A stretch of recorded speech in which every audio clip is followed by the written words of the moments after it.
Maintenant, je voudrais citer une phrase de l'eurodéputé justement Guy Verhofstadt, qui est l'un des rapporteurs de ce rapport. « Nous ne sommes actuellement pas préparés pour le monde plus brutal dans lequel nous sommes entrés. » Pourquoi notre monde serait-il plus brutal malgré toute la bonne volonté des grandes organisations internationales nées à la suite de la Seconde Guerre mondiale? Alors, Verhofstadt, c'est quand même un dingo fédéraliste. Il faut quand même replacer dans le contexte. Moi, je l'ai pratiqué quand j'étais au Parlement européen. Il part parfois dans des éructations délirantes. Lui, il est vraiment... Ouais. Oui, c'est physique, il devient rouge. Puis il a un physique, bon. On va pas jouer là-dessus aujourd'hui, mais bon. Si vous voulez, il part là-dedans. Il est vraiment, lui, dans une secte. Lui, c'est vraiment le grand prêtre de la secte. Il excommunie. Donc pour lui, tout ce qu'on est, nous, patriotes, souverainistes et tout, c'est l'horreur, le diable, vraiment. Et vraiment, il est vraiment dans une vision extrêmement religieuse, l'Europe pour 1000 ans, si vous voulez. Un nouveau Reich en quelque sorte, mais c'est vraiment ça, c'est vraiment, non mais vraiment on est là-dedans. Et d'ailleurs il a ses comparses allemands pour le lui dire à côté. Comment on décidera s'il y a un conflit hors des frontières de l'Union européenne? Qui décidera d'envoyer cette armée? Ils vous l'ont dit, ça passera en majorité qualifiée. Donc il faudra 65% des États ou 55% des États représentant 65% de la... S'ils ne changent pas les critères. Jusqu'ici, c'est ça, la majorité qualifiée. C'est, je crois, 55% des États représentant 65% de la population ou l'inverse. Il y a un 65 et un 55. Oui, c'est le vote à la majorité simple ou qualifiée qui deviendrait la règle contre le veto. Alors, ça peut même être éventuellement majorité simple, donc 50%. Si c'est ça, on est ultra minoritaire. Donc la France, en fait, est contributeur net au budget de l'Union européenne, mais elle se verrait être envoyée au front contre ses intérêts, contre sa volonté. Si vous aviez eu en 2003 un vote à la majorité simple sur est-ce qu'on va en Irak ou pas, on perdait déjà. Déjà, si les Français ont oublié l'état d'urgence, ils vont s'en rappeler très très vite avec les JO. Les Jeux Olympiques à Paris, parce que vu ce qu'ils sont en train de nous préparer comme mixture, là, de QR code, de reconnaissance faciale, de dinguerie, de papier à remplir, etc., je vous assure qu'au moins les Franciliens vont se rappeler de ce qu'est l'état d'urgence. Je ferme cette parenthèse. Il y a qu'à voir le film Minority Report avec Tom Cruise pour avoir une idée de ce qu'est la reconnaissance faciale. Quand le préfet de police annonce déjà qu'on va remettre des QR codes dans 700 bars et restaurants pour les JO, même pour aller voir, si vous rentrez dans un immeuble chez vos amis, on va vous demander en bas, la police vous demandera un QR code. C'est ça qui est prévu aujourd'hui pour les JO. Donc imaginez, si demain on a un nouveau Covid, si on a un virus chinois, si on a une sécheresse à cause du réchauffement climatique, une pénurie d'eau, si on a une guerre à nos portes, la méchante Russie, une autre guerre, si on a, il y a plein de choses possibles, le terrorisme, Ursula arrivera à la télévision, on coupera tous les programmes, l'impératrice va parler dans une allocution impériale et nous dira qu'il faut un état d'urgence européen et qu'elle est là pour veiller à notre sécurité.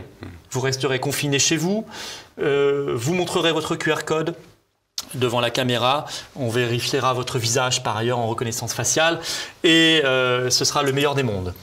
C'est ça l'état d'urgence européen. C'est une dystopie oligarchique et mondialiste que les gens imaginent très bien parce qu'on l'a déjà vécu.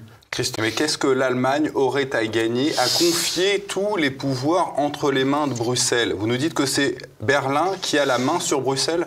Je ne suis pas certain que le peuple allemand soit pour cela. Moi, je ne parle pas du peuple. Je parle de ses élites. Déjà détruire les autres nations. La France a été largement détruite et essorée par l'euro, qui a siphonné l'industrie française au bénéfice de l'industrie allemande, mais elle a aussi siphonné d'ailleurs, l'euro a également siphonné l'industrie italienne, par exemple, largement, parce que c'est pas du tout adapté à nos pays, alors que c'était beaucoup plus adapté à l'Allemagne. Le libre-échange.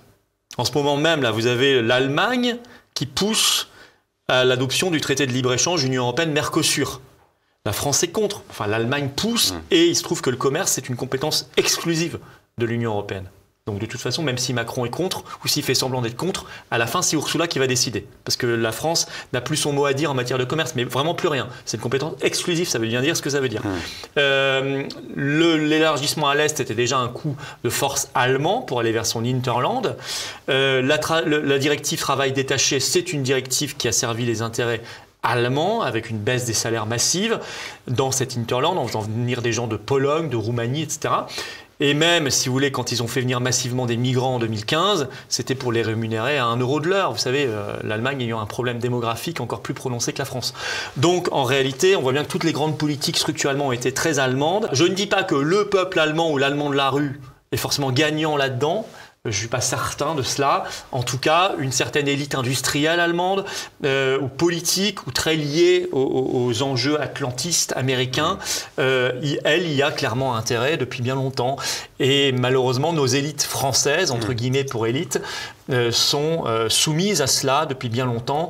Vous savez, ce sont les seuls qui parlent de couple franco-allemand. Oui. En France, on parle de couple franco-allemand. Il y a eu Mitterrand, Chirac, ensuite Sarkozy, Hollande, Macron. En Allemagne, on parle de partenariat.